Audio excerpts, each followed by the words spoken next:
Sir, आज फिर एक बार वक्फ को लेकर सुप्रीम कोर्ट में सुनवाई हुई है, जहां असदुद्दीन ओवैसी और तमाम जो याचिकाएं डाली गई थी इन नेताओं के द्वारा, जिस पर कपिल सिब्बल ने कहा है कि एक बार वक्फ की गई ज़मीन को वापस नहीं लिया जा सकता और जिस तरीके से इस कानून के तहत नियम बदल दिए गए हैं और ये कहा गया है कि जो बंदा 5 साल तक प्रैक्टिस ना करे इस्लाम की, वो अपनी ज़मीन को वक्फ नहीं कर सकता, इसका विरोध होना चाहिए। प्रधानमंत्री श्री नरेंद्र मोदी जी ने जो सारा कानून अपने मंत्रिमंडल की सर्वसहमति से बनाया है, मुस्लिम राष्ट्रीय मंच और पूरा मुस्लिम समाज उसका स्वागत करता है, क्योंकि बहुत सारे मुफ्ती उलेमा बैठकर इस पर उन्होंने डिस्कशन किया।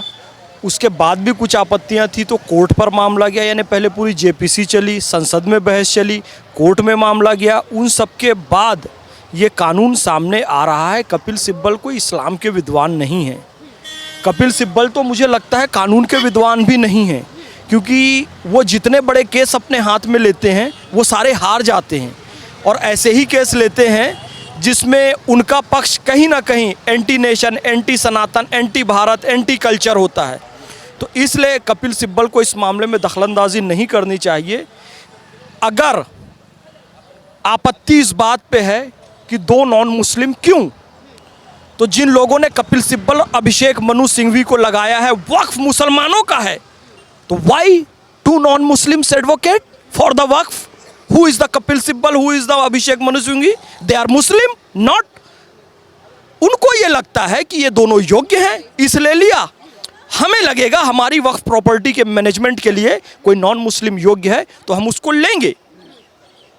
तो मैं यही कहना चाहता हूं कि कपिल सिब्बल इस मामले में दखलंदाजी ना करें। जो कुछ भी हो रहा है बिल्कुल ठीक हो रहा है। एक भी प्रॉपर्टी नहीं छीनी जा रही है, कोई कब्रस्तान नहीं छीना जा रहा है, कोई मस्जिद नहीं छीनी जा रही है, कोई खानकाह, कोई दरगाह, कोई मदरसा नहीं छीना जा रहा है। उसका मैनेजमेंट बहुत अच्छे तरीके से हो और जिन लोगों ने अवैध कब्जा करके रखा हुआ था, वक्फ की प्रॉपर्टी का अपनी पर्सनल प्रॉपर्टी समझकर इस्तेमाल कर रहे थे, उन लोगों को अब वक्फ की प्रॉपर्टी छोड़ना पड़ेगा। इसलिए ये कानून लाया गया है। और कोर्ट भी, मतलब ये निष्पक्षता पता चलती है। लोग जो बार बार कहते हैं ना कि मोदी जी ईडी को खरीद लिए हैं, मोदी जी वोटिंग मशीन को खरीद लिए, ईवीएम को हैक कर लिए हैं, मोदी जी सुप्रीम कोर्ट पिछली 3 बार से सुनवाई कर रहा है ना, और सरकार भी जहां गलत है उसको सरकार को बता रहा है ना। यदि मोदी जी ने सब कुछ खरीद लिया होता तो तानाशाही तरीके से पास कर देते, लेकिन ऐसा नहीं किया। कोर्ट भी देखो पूरी तरीके से अपना काम कर रहा है। तो इससे यही पता चलता है कि ये पूरी कार्रवाई जेपीसी, फिर संसद और कोर्ट के माध्यम से लोकतांत्रिक तरीके से हो रही है। मुसलमानों को वर्गलाना, बहकाना, भड़काना और फिर उनका वोट लेना, इसमें कांग्रेस फेल हो चुकी है और कपिल सिब्बल दोबारा ऐसा प्रयास ना करें। मामले की सुनवाई करते समय सुप्रीम कोर्ट ने सीधे तौर पर, जजों ने सीधे तौर पर कहा है कि जब आपका मामला यानी कि मजबूत है, हम तब तक हस्तक्षेप नहीं करेंगे। हस्तक्षेप ना करने की बात जो है वो सुप्रीम कोर्ट के जज कह रहे हैं।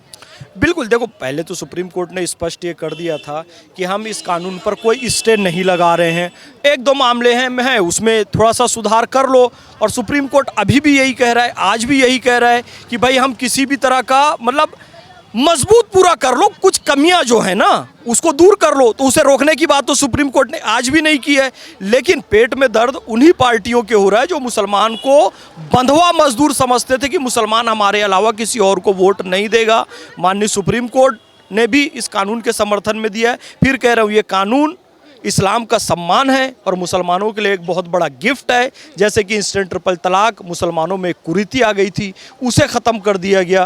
ठीक उसी तरीके से ये भी एक कुरीति आ गई थी, लोगों ने वक्फ पर अवैध कब्जा किया हुआ था उसकी प्रॉपर्टी पर, तो उस कुरीति को भी इस कानून के द्वारा दूर किया जा रहा है।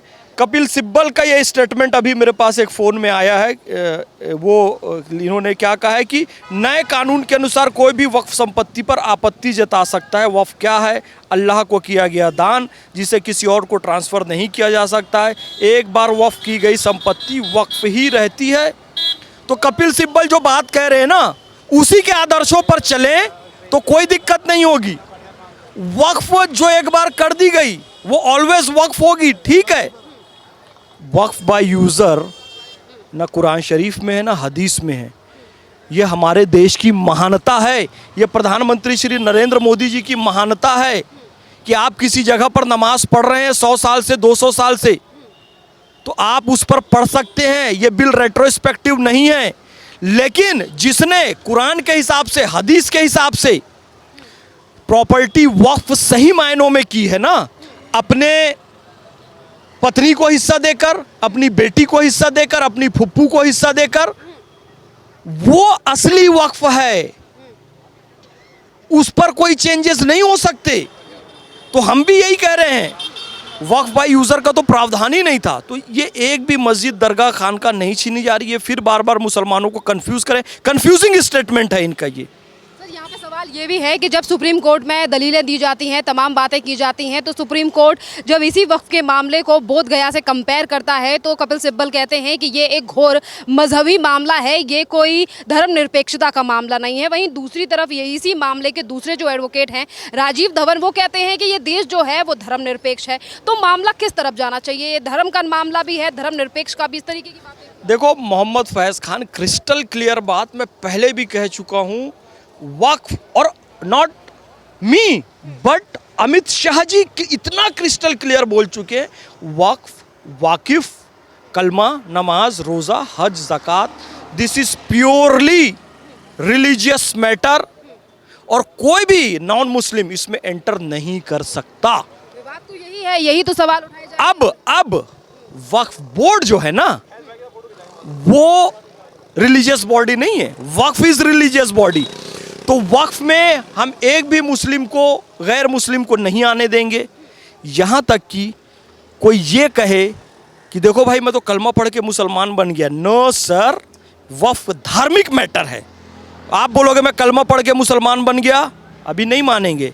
अभी तुम एफिडेविट बनाओगे कि मैं भैया रमेश चंद्र सुलेमान खान बन गया हूँ, तो 5 साल प्रैक्टिसिंग मुस्लिम होना, यानी कि एफिडेविट बनने से लेकर 5 साल बाद ही आप कोई प्रॉपर्टी वक्फ कर सकते हो। तो बोलो, वक्फ की शुद्धता का ध्यान रखा गया कि नहीं, कि केवल मुस्लिम ही वक्फ में हो सकता है। लेकिन वक्फ बोर्ड धर्मनिरपेक्ष बॉडी है, सेक्युलर बॉडी है, उसमें कोई भी आ सकता है। तो वही 2 सुन्नी, 2 शिया, 2 बोहरा, 2 आगा खानी, 2 महिलाएं रहें और 2 एक्सपर्ट गैर। कहा जा रहा है कि ये जो नया अधिनियम लाया गया है, इसके तहत वक्फ की ज़मीन पर कोई भी कब्जा कर सकता है, जो हमें मंजूर नहीं। अरे कोई भी कब्जा नहीं, कौन कब्जा करेगा? वक्फ की ज़मीन पर कौन कब्जा करेगा?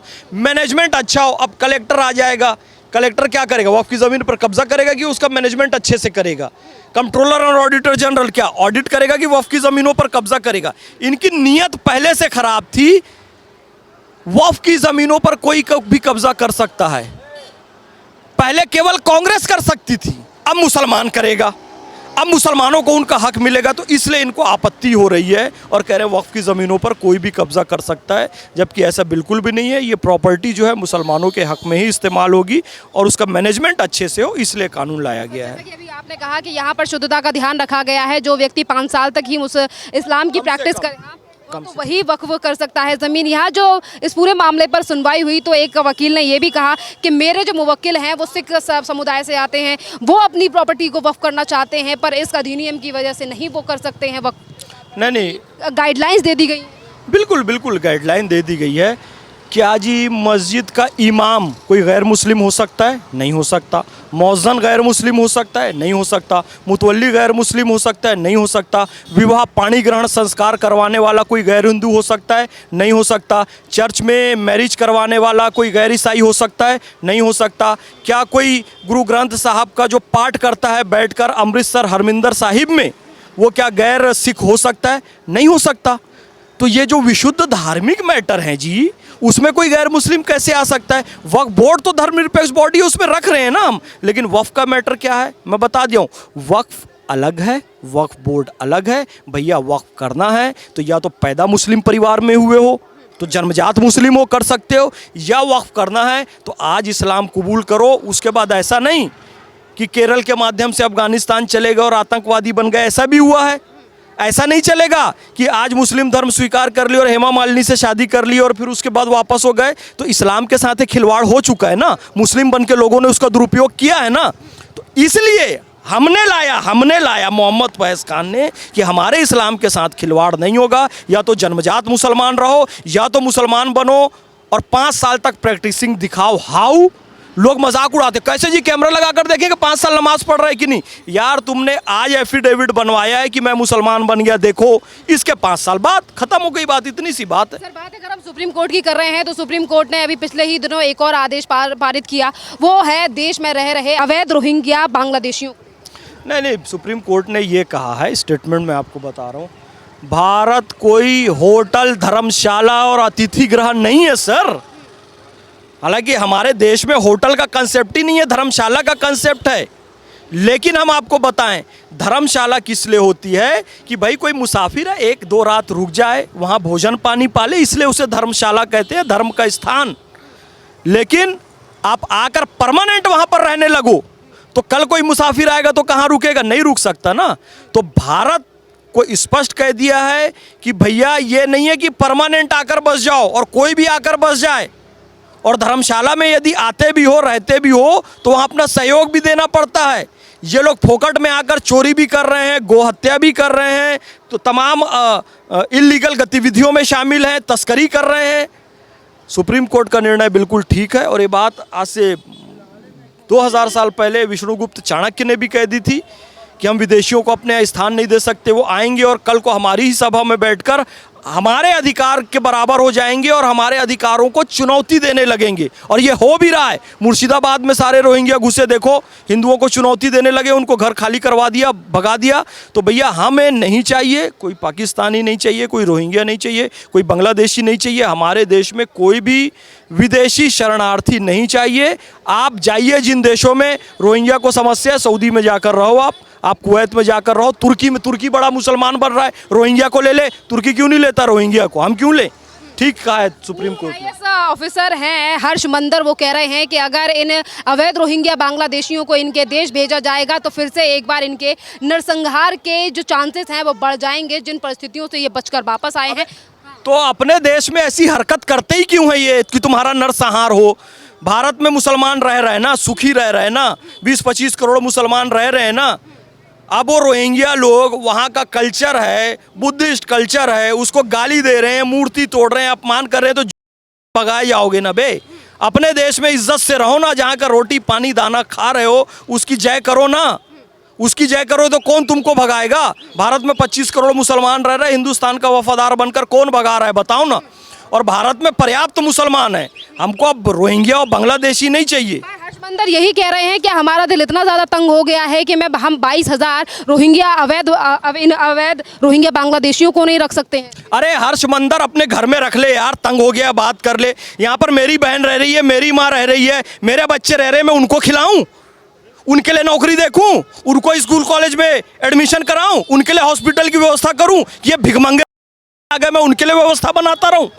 हमारा दिल तंग हो गया है। अरे साईं इतना दीजिए, जामे कुटुंब समाए, मैं भी भूखा ना रहूं, साधु ना भूखा जाए। साधु एक रात के लिए आ गया, भोजन करा दिए, वो ठीक है, परमानेंट थोड़ी अपने घर में रख लेंगे। और हर्ष मंदर को इतना मानवता सूझ रही है तो अपने घर में रख ले, अपने घर में रख ले। हमने सबको यहाँ पर सहारा दिया, पारसी रह रहे हैं ना, देश की अर्थव्यवस्था में योगदान दे रहे हैं, ईरान से आए थे, रुके ना, देश की अर्थव्यवस्था में योगदान दे रहे हैं। यहूदी यहाँ पर आए ना, देश की अर्थव्यवस्था में योगदान दिया। आज भी हाइफा चौक पे जाकर मेजर दलपत सिंह शेखावत को सैल्यूट करते हैं, कहते हैं पूरी दुनिया में हम सुरक्षित रहे तो भारत में रहे। लेकिन ये लोग आए रोहिंग्या, तो ये भारत माता की जय तक नहीं कहते हैं, भारत का अपमान करते हैं। वो हर्ष मंदर बना ले अपने दिल को समंदर और रख ले उनको घर के अपने अंदर, खत्म बात।